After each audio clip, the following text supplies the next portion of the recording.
Welcome to the eSales Podcast, your ultimate guide to mastering the art of online selling. Whether you're an entrepreneur, business owner, digital marketer, or sales professional, this podcast is the passport to dominating the digital marketplace. In this episode, we talk to Beck, who's the founder of A Time to Leap, where we talk about scaling and also launching products/service-based technology businesses.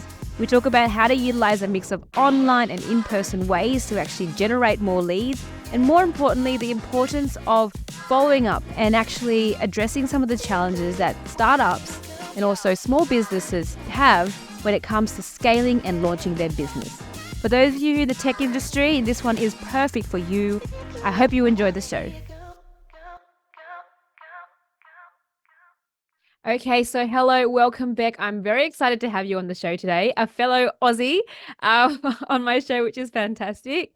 So for those of you who are listening, Beck is the founder of Time to Leap, and she has been a digital tech advisor and consultant for quite some time now, and she's here to share her experience in her tech industry and also how to help scale your business through effective sales techniques. So Beck, I'm so excited to have you on the show, and welcome. Thank you so much. Okay. Look, I'm going to start off with the question of who are you? Tell the audience who you are and where you've got to and how you've come to where you are today. Well, perfect. So, as you said, that I am a founder, so I have my own business. I've been just a year and a bit now in my own business, but my background was I have been in account management, sales, business development for around 11 years now. I've worked in 4 different industries, so I have done quite a various amounts of different industries, face to face, field, on the phones, you name it. Basically, I have done that. But my last role, my last employed role that I had was working for a custom software developer. And I was 2 years with there. And I had to learn tech, basically, app development, building systems from scratch, all of those things. And when I did go out into my business, I decided to specialize in this area just because a lot of people that are launching software products or companies that have software as service products struggle to scale and grow. And that's sort of where I step in. So that's a little bit about me. Oh, that's fantastic, Beck. And I think I know I was very excited to meet you because there's, not enough women in tech, and especially those who kind of bridge the gap between technology and business and sales and getting the messages out there. So I know you tapped into really briefly around how software companies struggle to scale. I'd love to hear more about that, and techniques as to how you can help businesses scale if they're listening to the show. Sure. So I did work for a software company. So it's more the software service, so more the product space I play in Yep. than the service space. Obviously, I can help in service, but products my love, to be honest. Um, it depends. I do help in the different areas. So when they're launching for the first time, the go-to-market part, and then obviously when they're in that scale and grow phase. So there's two different things, areas. So they both have different struggles or different challenges, but some of them are sort of the same. Often when they're launching a product, for example, often the founders are quite technical. And what that means is they're great at the product, they know the technical part inside out, but you need to have always a human element, as we know, being in the sales industry. So, how do we focus on the users, the customers? How do we focus on the messaging and how we get that product out to market? So, there's that full strategy around that, and how does that work? So, each individual customer product is unique with the way we do the messaging and the way we get that out to the market. But yeah, essentially, it can be really technical people, and sometimes there's a lot of competition as well, depending on the field that they've chosen. So there's various reasons, but what I do is we bring the human element into technology, and that's essentially what I do. So it's all about the customers, all about the users, what's the messaging, how can we help them, and how can we get that message out to them? Because at the end of the day, the product's there for a reason, and we want that product to get to those people that need it. But if your messaging's not right, your strategies are not right and how you're delivering that, it gets lost in translation basically, and it might not reach the customers that need it. Yeah, yeah, that's so good. I love how you said, reach the customers that need it. And it's true, like all you techies out there or anyone who's in any kind of service-based or product-based businesses, your customers do need you and your customers do need your products and your services. It's just about tapping into it and getting that messaging right. So Beck, tell us more about how you've kind of helped businesses kind of get that messaging right. That would be awesome to kind of learn what techniques you use. Sure. So often businesses, they will have their mission and vision, for example, of the business, but you kind of look at a plan. So if we talk the strategy part, we kind of look at it from a different perspective. We look at it as a product. So the product has its mission and vision. It has its goal of what you're going to create, how that looks like. We do a customer avatar for that particular product, or avatars if you've got, maybe, because sometimes it might be business to business and business to customer depending on the product. So we actually narrow that down. What's the language? Do we do some interviews around those customers? Again, maybe they've been done in the earlier market research stages, but how can we get that messaging right? We look to push out education on social media, usually LinkedIn most of the time. So how can we start to educate people, and talking to, potential referral partners, where is the customers already located? Are they with another organisation that would be a great collaboration partner? How can you tap into that? Yes, and also the plan. So how are you going to, if it's a launch, how are you going to launch? Or if you're an existing business, how are you going to scale? What does that look like?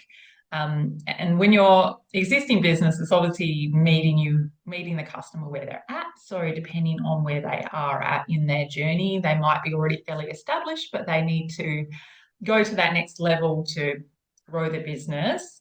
So it's actually looking at where they're at and then how we basically go forward. So they are all unique and individual. Yeah, yeah. So I Yes. guess if someone literally just copied and pasted it from, ChatGPT or something, that would not work. Or you're saying, No, because we've always, well, the way I work, it's always with that user, or we yep. say tech and user, but the customer in mind that's going to receive that product. Who are they? What do they need? What's their challenges? Why do they need the product? And so on and so on. Basically, like we do in sales, we need to know about the customer, what they need, how that works. Yep. And as we go along and have more conversations, then we learn a bit more about the challenges and where they need that product. So, or if it's service.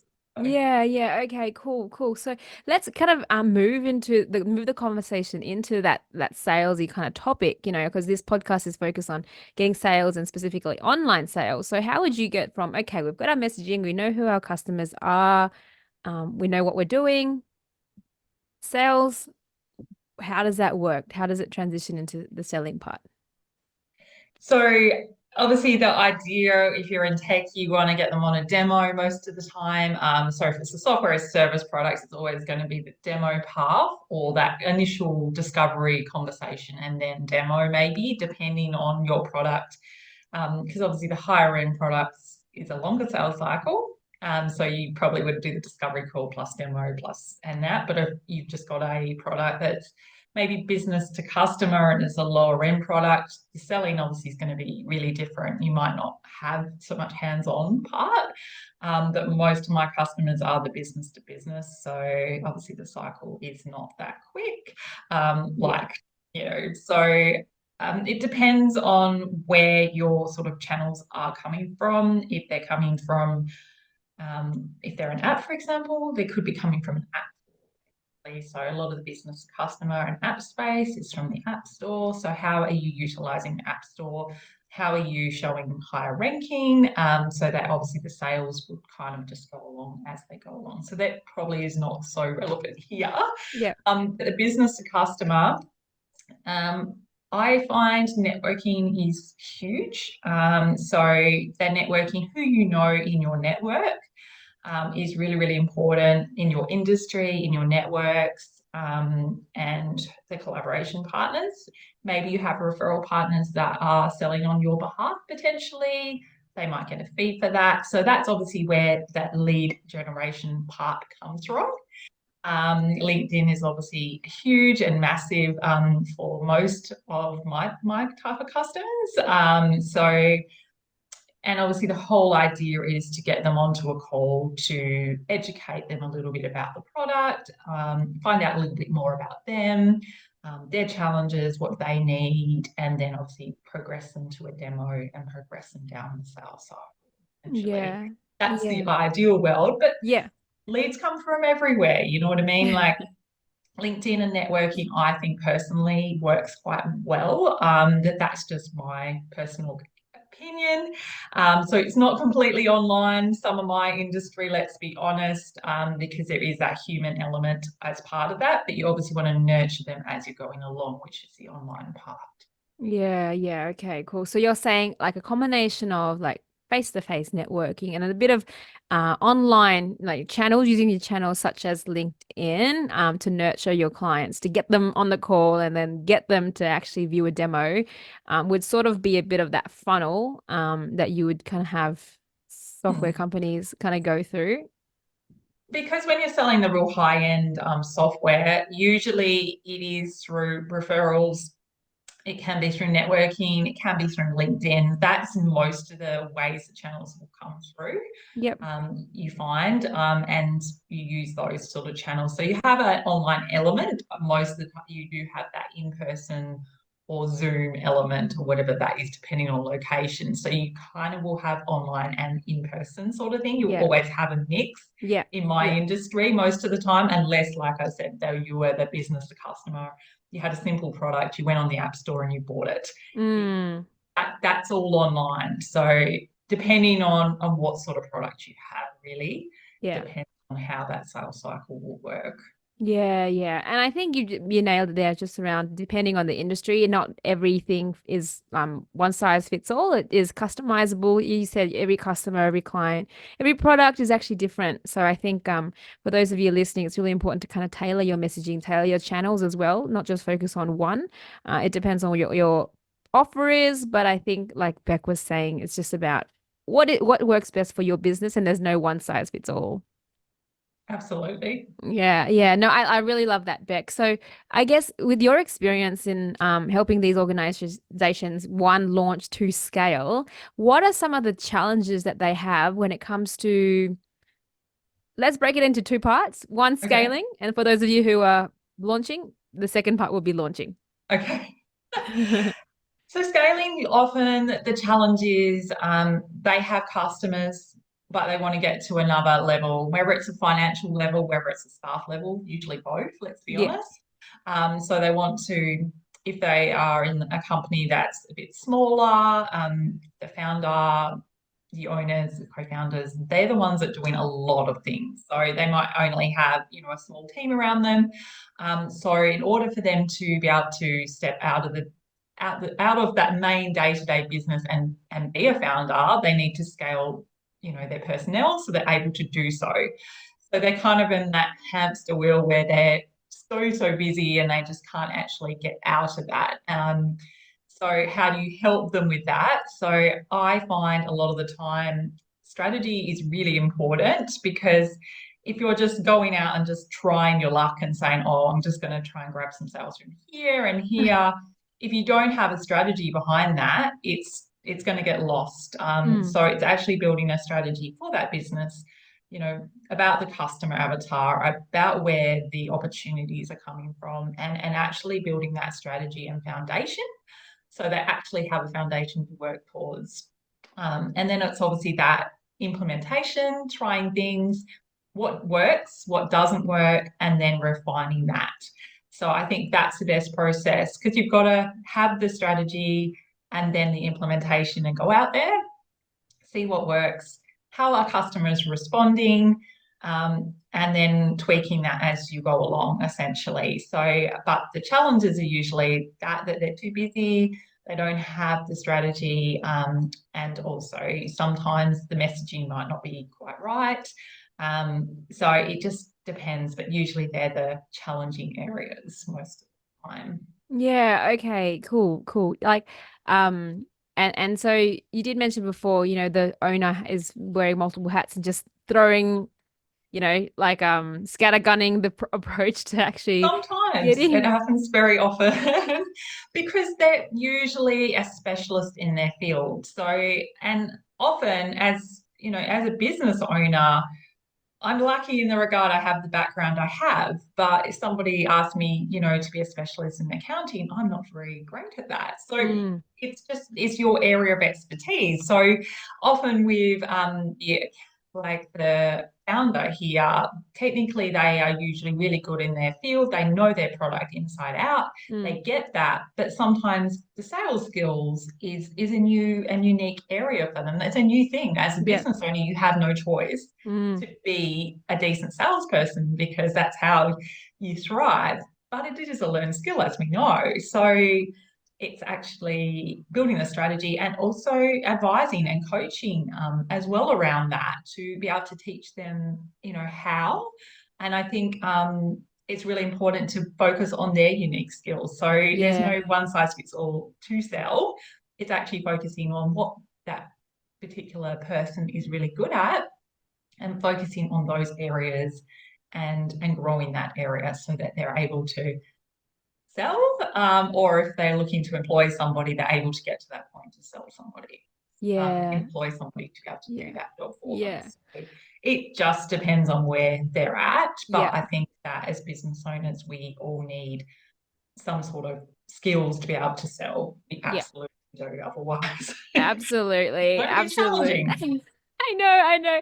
And the thing is, selling is you're right, a completely like new skill, different skill. Not that everyone kind of knows it, but it is very important, especially as business owners, especially if they want to scale, even get money or clients in the pipeline, then absolutely selling is definitely like a skill that a lot of people don't realize that they need to acquire when they're actually starting a business. I know that when I first started, I was like, what is this space? I have no idea what to do. Cold calling, follow-ups, what? It is It's a new. very time what's it called? It takes up a lot of your time, but it's fun when it's rewarding as if you actually nail the process and actually understand it. So, do you find that most of the owners that you work with take on that sales role, or are they looking at more letting that stuff go and getting someone else who has those skills to scale for them or sell for them? It's a mix, to be honest. If they're in the earlier stages, usually they will take on that sales role. Mm, So the smaller teams, I find they're not at that point to hire. mm-hmm. So they do take on that. And I think that in some ways that is important for them to have that ownership and know what works, ideally, so that when they do employ somebody, even though they're more hands off, they get how the structure works and Yeah, what works and things like that. But sometimes they're already at that point, and it could be when they're a bit larger company, it could be a CEO in that position or a yeah, director. It depends.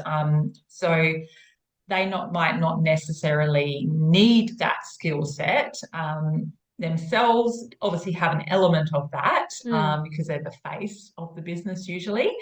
But it's sometimes that so hiring somebody and working with them rather than yeah.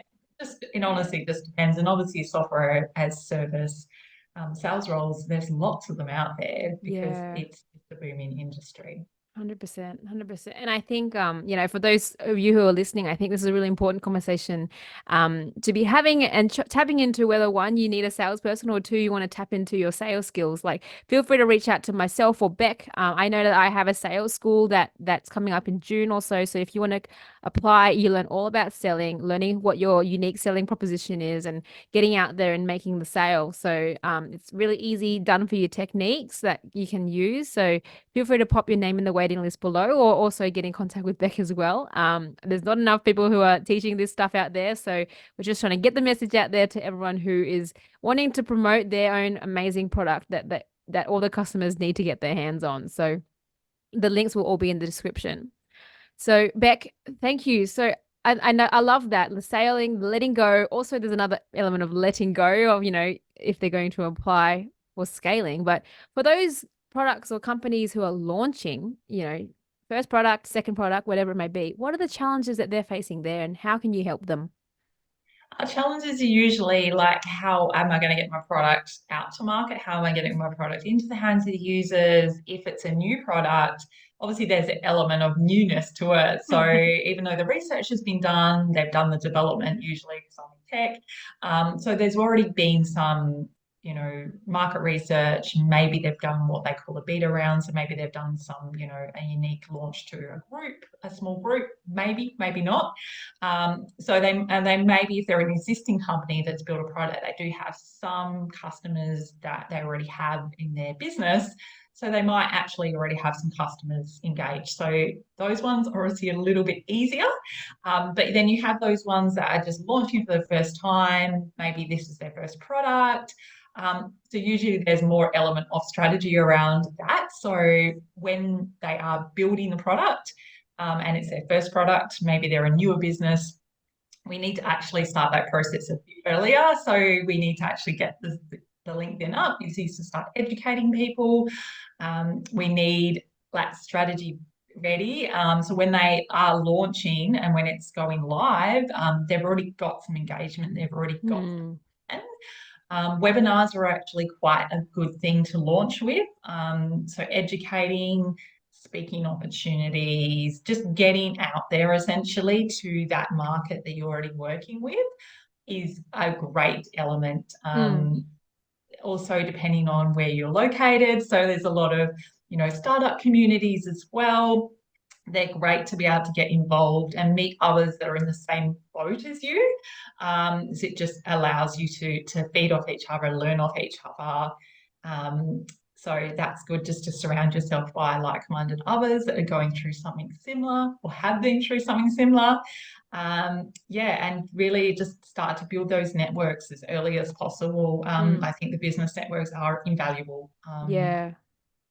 Yeah, you're so right. And you did say it before, like referrals as well. Like you said, you get most of your clients through referrals and like networking, and that relationship is so important when it comes to business.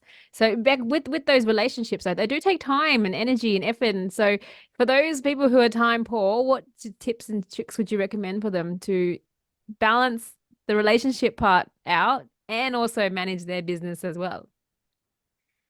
Well, I think that any business, regardless of your industry, you've always got to have like a business development element to it, and sales element to it. So, coffees, one-to-ones, maybe you're in a business networking group. It is invaluable.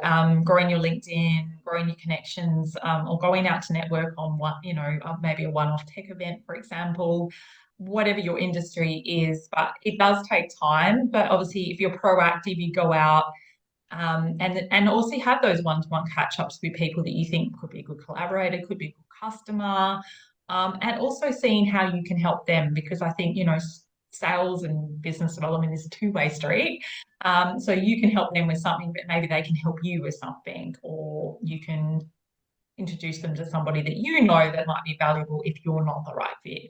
So it sort of goes that way, and be coming in from a place of wanting to help, not wanting to sell. Yeah. Obviously, if there's a sales conversation in there, great. That's fantastic. But if there is not, then you still want to help somebody on Yeah. their journey, whatever that looks like. So Yeah. I think it's coming in that way and not feeling, nervous to ask for the opportunity, which I find is a lot of the challenges with the customers I work with, is just actually asking for, would this product be something that you're interested in?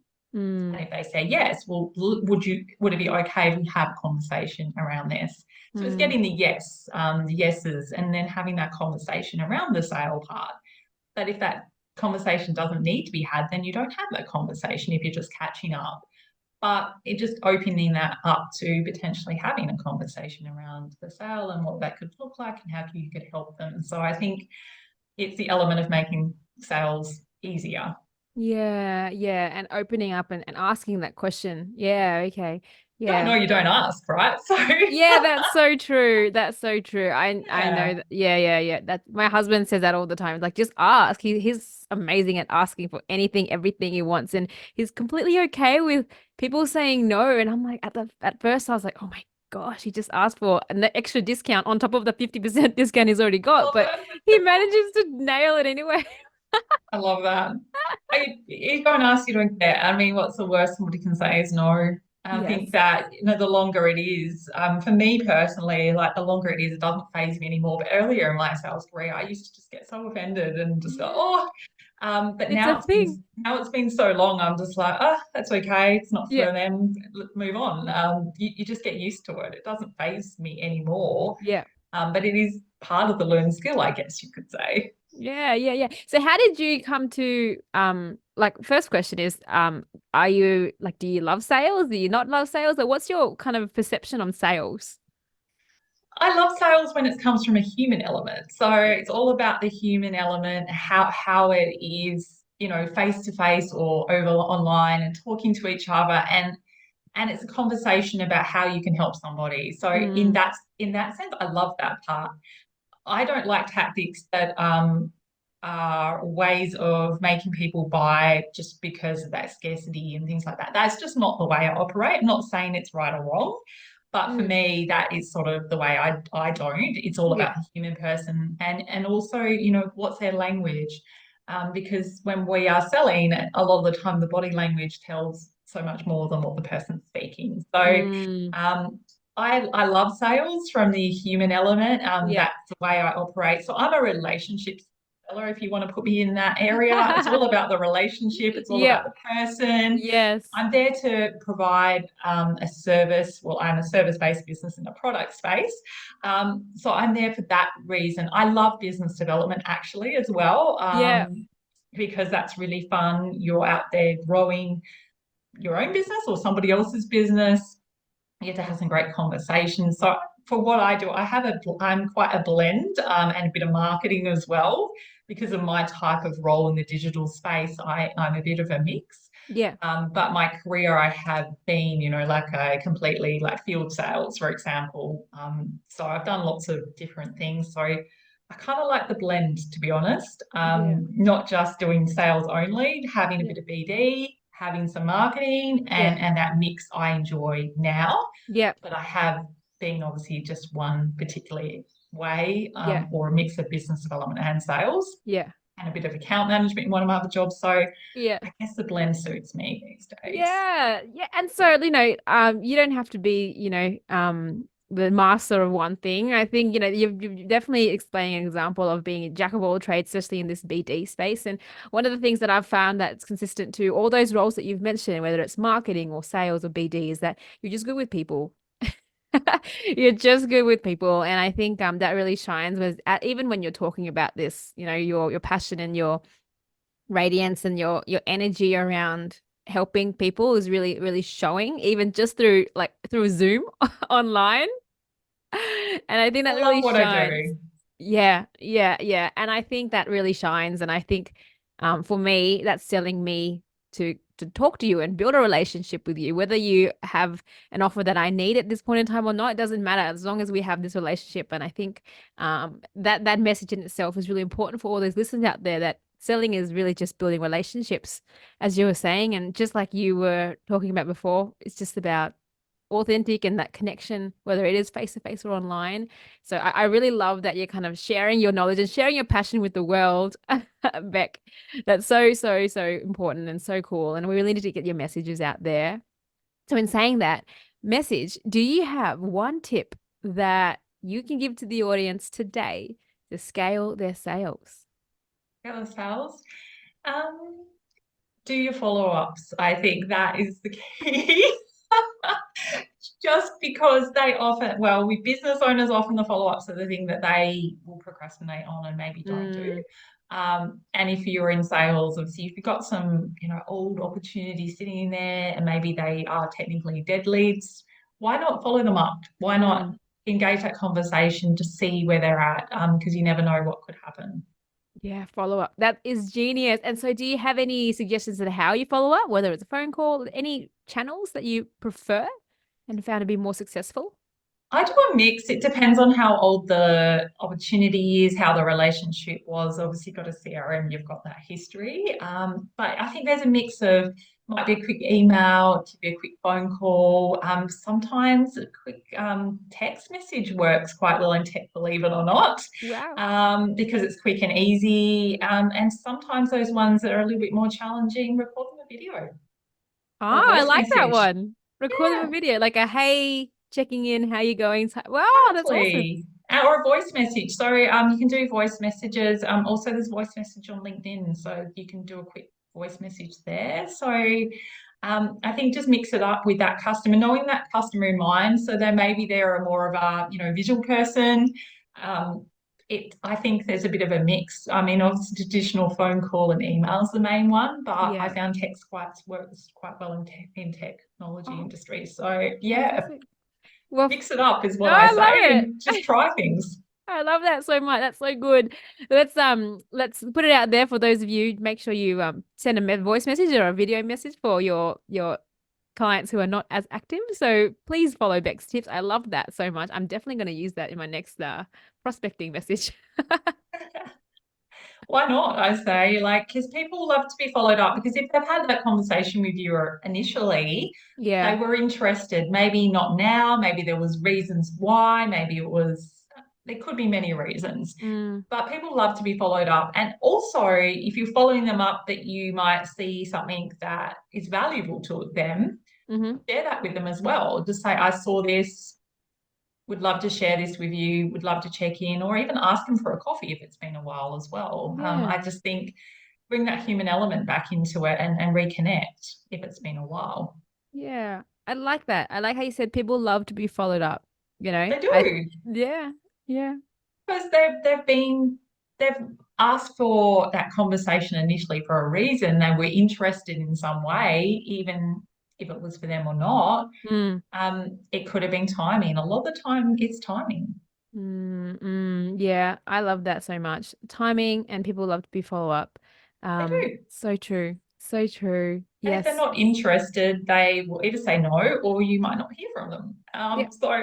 And the ones that want to, connect again, that you'll hear back from them. So, yeah. Yeah. And obviously having regular follow-ups too. So tracking that in your CRM is obviously a good way just to know when you followed up, what you've done, and obviously following up in a way that is not too often, but not too less as well. So having Mm. that mix. Yeah, yeah. Okay. Oh, fantastic. I love that, Beck. So I think that's a fantastic tip to kind of close off on the show. I think as soon as they get on this off this call or off this podcast, get on to the phones or get onto the emails and send that follow-up message. Beck, love this conversation. I wish we had more time to go deeper into some of these topics that we have. But for those of you who are really interested, and how do they find more information on you, Beck? Sure. So it can be I'm mostly active on LinkedIn because that's obviously where all my customers are at. Yeah. So you can find me either at Time to Leap Perth Okay. because I'm in Western Australia. So that's my page, or my own personal page is where I'm probably posting the most, Mm-hmm. or my website, which is www.timetoleap.com.au. Perfect.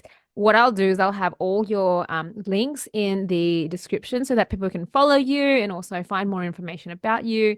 So thank you so much, Beck. I've really enjoyed our time. And for those of you who are interested in our sales school, I'll also have the description in the link in the description as well. But Beck, thank you once again. Let's do it again sometime soon, and let's change the world through sales, scaling with sales. Absolutely. Thank you so much for inviting me on. No worries. Thank you. Thank you so much for tuning in. I really appreciate you listening into the show today. And if you did like our content, please like, share, and subscribe to this podcast or this YouTube series so that way we can keep giving you more content and sharing you more knowledge around how to scale your sales online.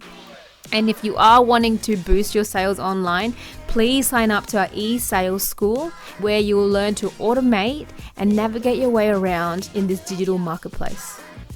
Thank you so much once again. I really appreciate you joining in today. And remember to keep selling, keep having fun, and keep being you.